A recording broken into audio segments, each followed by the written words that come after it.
Hello everyone, আসসালামু আলাইকুম। আশা করি সকলে ভালো আছেন এবং সুস্থ আছেন। আবারও একটি নতুন সরকারি চাকরি বিজ্ঞপ্তি নিয়ে আপনাদের সাথে বিস্তারিত আলোচনা করার জন্য হাজির হয়েছি। দেখতেই পারতেছেন এখানে দেওয়া আছে বাংলাদেশ বিদ্যুৎ উন্নয়ন বোর্ড। বাংলাদেশ বিদ্যুৎ উন্নয়ন বোর্ড এখানে একটা পদে এসএসসি পাশে বিশাল একটি বিজ্ঞপ্তি প্রকাশ পেয়েছে, যেখানে পদসংখ্যা প্রায় 1596 জন, প্রায় 1600 জন লোক নিয়োগ করা হবে বাংলাদেশ বিদ্যুৎ উন্নয়ন বোর্ডে। বাংলাদেশ বিদ্যুৎ উন্নয়ন বোর্ডে সর্বমোট পদসংখ্যা 1596 জন, যেখানে শুধুমাত্র এসএসসি পাশে আবেদন করতে পারবেন। এখানে 18 নভেম্বর 2025 তারিখে সার্কুলারটি প্রকাশ করা হয়, যেখানে সাহায্যকারী পদে জাতীয় রাজস্ব বেতন 2015 স্কেলে এখানে 2015 এর 13তম গ্রেডে বেতন পড়বে 8,250 থেকে 20,570 টাকা। 20,570 টাকা বেতনটা পড়বে। এখানে অনলাইনের মাধ্যমে আবেদন করতে হবে বাংলাদেশ বিদ্যুৎ উন্নয়ন বোর্ডে। একটা পদে 1596 জন লোক নিয়োগ করা হবে। শুধুমাত্র এসএসসি পাশে আবেদন করতে পারবেন, শুধুমাত্র এসএসসি পাশে আবেদন করতে পারবেন। এখানে দেওয়া আছে কত পয়েন্ট হলে আবেদনটা করতে পারবেন, সেটা ডিটেলসে লেখা আছে। আপনি যে কোনো বিভাগ থেকে পাশ করলে আবেদন করতে পারবেন। এখানে দেওয়া আছে আবেদনটা করতে হবে অনলাইনের মাধ্যমে। বয়সের ক্ষেত্রে যাদের বয়স 18 থেকে 32 বছর পর্যন্ত রয়েছে তারা সকলে আবেদন করতে পারবেন। 18 থেকে যাদের 32 বছর মতো রয়েছে তারা সকলে আবেদন করতে পারবেন, শুধুমাত্র এসএসসি পাশ করলেই হবে। এখানে দেওয়া আছে http://bp.dv.teletalk.com.bd ওয়েবসাইটে যে আপনাকে অনলাইনের মাধ্যমে আবেদনটা করতে হবে।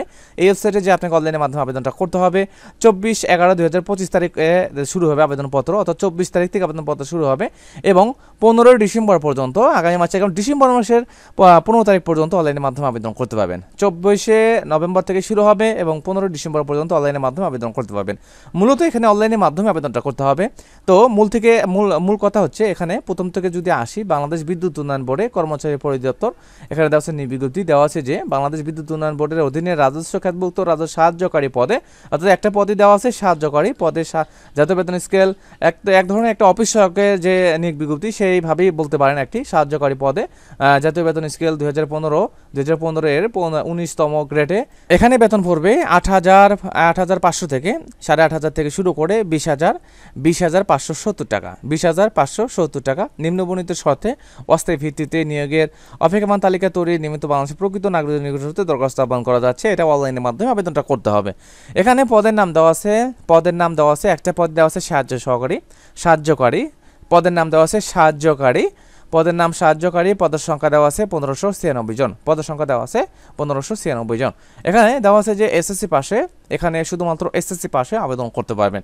এখানে এসএসসি পাশে আবেদন করা যাবে, সমমান থাকলে আবেদন করতে পারবেন। সমমান বলতে কি বোঝানো হয়েছে, এখানে এসএসসি আপনি যদি মাদ্রাসা হন বা কারিগরি হন বা সায়েন্স হন বা কমার্স হন, যে কোনো বিভাগ থেকে পাশ করেন না কেন, শুধুমাত্র এসএসসি থাকলে এখানে আবেদন করা যাবে। তো এখানে এসএসসি সমমান সরকার অনুমোদিত কারিগরি ইনস্টিটিউট থেকে, যাদের কারিগরি ইনস্টিটিউট থেকে আপনার এসএসসি পাস রয়েছে তারাও আবেদন করতে পারবেন। কারিগরি স্টেট কোর্স পাস থাকলে আরও ভালো হয়। দেওয়া আছে যে কোনো পরীক্ষাতেই দ্বিতীয় বিভাগ গ্রহণযোগ্য হবে না। দ্বিতীয় বিভাগ এখানে আরও দেওয়া আছে যে কোনো পরীক্ষাতেই দ্বিতীয় বিভাগ শ্রেণী সমমানের সিজিপিএতে এর নিম্নে নয়, অর্থাৎ দ্বিতীয় বিভাগের নিচে হবে না। প্রথম বিভাগ এবং দ্বিতীয় বিভাগ পর্যন্ত আবেদন করতে পারবেন। প্রথম বিভাগ এবং দ্বিতীয় বিভাগ পর্যন্ত আবেদন করতে পারবেন। তৃতীয় বিভাগ গ্রহণযোগ্য হবে না।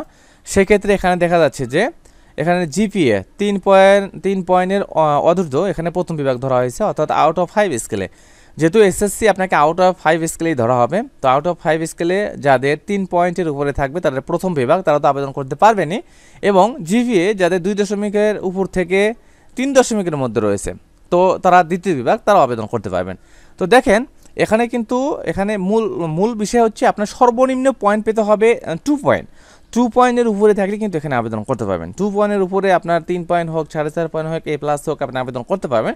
সর্বনিম্ন পয়েন্ট যেটা সেটা হচ্ছে 2 পয়েন্ট থাকলে আবেদন করতে পারবেন। সেটা আলাদা করে লেখা আছে। প্রথম বিভাগ থাকলে অর্থাৎ 3 পয়েন্ট এবং 2 থেকে 3 পয়েন্টের মধ্যে থাকলে এটা দ্বিতীয় বিভাগ ধরা হবে। সেক্ষেত্রে আপনি 3 পয়েন্ট এবং দ্বিতীয় বিভাগের সকল শ্রেণীর শিক্ষকতা যোগ্যতা অনুযায়ী আবেদন করতে পারবেন। তো দেখা যাচ্ছে বাংলাদেশ বিদ্যুৎ উন্নয়ন বোর্ডে নিয়োগের 2 বছর সময়ের মধ্যে তারা নির্ধারিত প্রশিক্ষণ ও অন্যান্য কর্মসূচিতে অংশগ্রহণ করতে পারবেন। উক্ত প্রশিক্ষণ কর্মসূচিতে অর্জিত ফলাফলের ভিত্তিতে প্রচলিত বিধান অনুযায়ী তাদেরকে সাহায্যকারী শূন্য পদের বিপরীতে নিয়মিত নিয়োগ প্রদান করা হবে। তো এখানে দেখা যাচ্ছে পরীক্ষা অংশগ্রহণে ইচ্ছুক প্রার্থীগণ, এখানে যে ঠিকানাটা দেওয়া আছে এই ঠিকানার মাধ্যমে আপনাকে অনলাইনের মাধ্যমে আবেদন করতে হবে। লিঙ্কটা ভিডিও ডেসক্রিপশন বক্সে দিয়ে দেবো, আপনারা ওখান থেকে সংগ্রহ করে আবেদন করতে পারবেন। তো সরকারি আওতাধীন এখানে আপনারা সরকারিভাবে আবেদন করতে পারবেন। এখানে সরকারিভাবে বেতন ভাতার সুযোগ সুবিধা পাবেন। তো এখানে যে ঠিকানা দেওয়া আছে এই ঠিকানার মাধ্যমে আবেদনটা করতে হবে। আবেদন ফি বাবদ কত টাকা কাটা হবে সেটাও লেখায় দেওয়া আছে যে দুটি SMS বাবদ মাত্র 50 টাকা।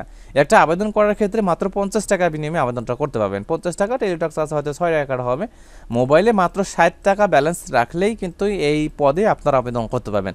বাংলাদেশ বিদ্যুৎ উন্নয়ন বোর্ড 1596 জন, এখানে আপনারা আবেদন করতে পারবেন। নিয়োগ সম্পর্কিত কোনো সমস্যা থাকলে আমাকে অবশ্যই কমেন্টের মাধ্যমে জানাবেন, আমি অ্যান্সার দেওয়ার জন্য চেষ্টা করব।